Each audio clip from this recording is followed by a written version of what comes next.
Bien, merci. Je voudrais pour commencer rappeler la parole très forte d'un ami chercheur que nous connaissons bien, spécialiste international de mécanique quantique, est un bon ami, qui nous expliquait que pour lui, et particulièrement dans la physique qu'il connaît bien et dont vous parlez, pour lui, la recherche scientifique ne commence que lorsque le chercheur est arrivé aux limites de la connaissance. Et c'est sur le bord de la limite de la connaissance, lorsqu'il est justement confronté, comme vous le dites dans votre livre, entre le connu et l'inconnu, ce qui fait office de division, quand même, comme vous le dites, et qu'il peut éviter la tendance naturelle de rabattre l'inconnu sur le connu, c'est là qu'il a affaire à un réel où commence la recherche scientifique. Alors, par rapport à ça, il est vrai que dans votre ouvrage et dans votre travail qui aboutit à cette thèse que vous soutenez à partir de la physique, vous avez pris au sérieux, et je crois qu'il ne faut pas oublier ça, parce que parler de Popper, tout ça c'est des choses connues maintenant, archi-connues, mais vous avez pris le parti de prendre au sérieux les scientifiques eux-mêmes.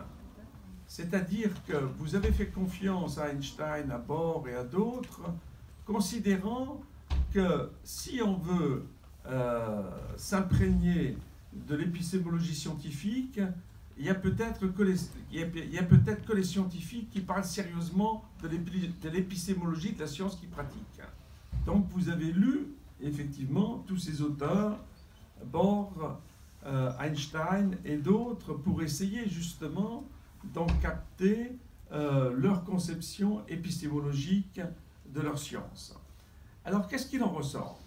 Il y a le fameux chapitre dont je voudrais parler un peu, l'avant-dernier chapitre, justement sur savoir et vérité, qui est une splendeur, où vous dites des choses qui nous feront revenir sur la science contemporaine, justement.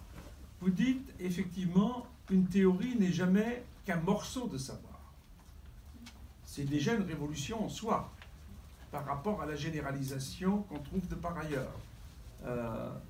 Et elle n'est qu'un morceau de savoir du fait, justement, que les réponses du réel sont variables. Et d'autre part, comme je l'ai dit et comme vous le dites à votre façon, l'axiomatique d'une science n'est pas un énoncé sans énonciation.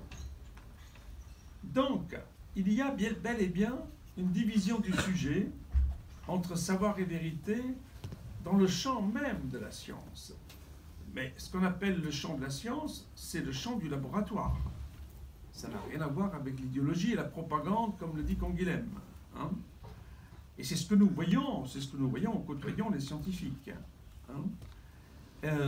Et cette division apparaît à différents niveaux, comme j'essaie de le montrer, et apparaît d'une façon très précise dans ce chapitre, lorsque vous parlez du rapport du savoir au réel, qui ne fait, ce rapport du savoir au réel, qui ne fait que rencontrer une limite idéale de la vérité objective. Donc une limite, la vérité comme limite objective au savoir. Et c'est là effectivement que vous faites un parallèle entre cette limite idéale de la vérité que le scientifique rencontre dans sa construction du savoir, vous faites un parallèle avec l'objet petit a comme cause de l'incomplétude. C'est ce qui nous montre effectivement que ce soit le sujet scientifique ou le sujet de la psychanalyse, les deux sont marqués par l'incomplétude. Et d'une certaine façon, s'ils ne sont pas imprégnés trop d'idéologie réductionniste, assument cette incomplétude. C'est ce que je vais essayer de montrer par la suite. D'autre part, vous dites fort justement que l'idéal d'un déterminisme en toute chose, c'est-à-dire qu'il y aurait une main invisible comme ça pour reprendre cette expression, qui serait à même de capter ce réel, justement, auquel nous avons affaire dans notre rapport à l'existence et au monde, que cette figure idéale est renvoyée à Dieu. Et c'est justement, et là aussi vous évoquez la psychanalyse, c'est cette figure de Dieu, dans cette fonction-là, que Lacan a renvoyée à la fiction du sujet supposé savoir. Donc, nous avons là effectivement une démonstration qui nous amène à réinterroger aujourd'hui différemment, à partir de l'épistémologie scientifique et de votre hypothèse, à interroger différemment la question du rapport de la science au savoir dans sa capture toujours partielle du réel.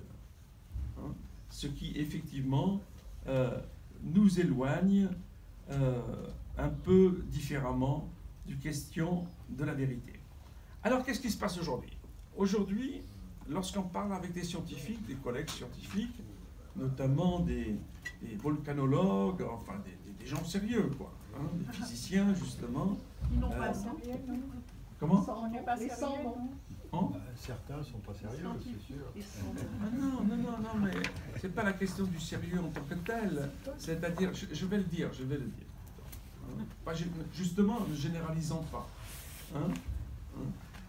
Je veux dire que les scientifiques, lorsqu'ils sont appelés, par exemple, sur un lieu de catastrophe, comme une éruption volcanique, ou Fukushima, etc., ce dont ils témoignent, et ça va dans le sens de la thèse de M. Safran, ce dont ils témoignent, c'est de leur grand désarroi à ne pas pouvoir répondre à la demande du politique qui leur demande de faire le récit de ce réel, le récit scientifique de ce réel.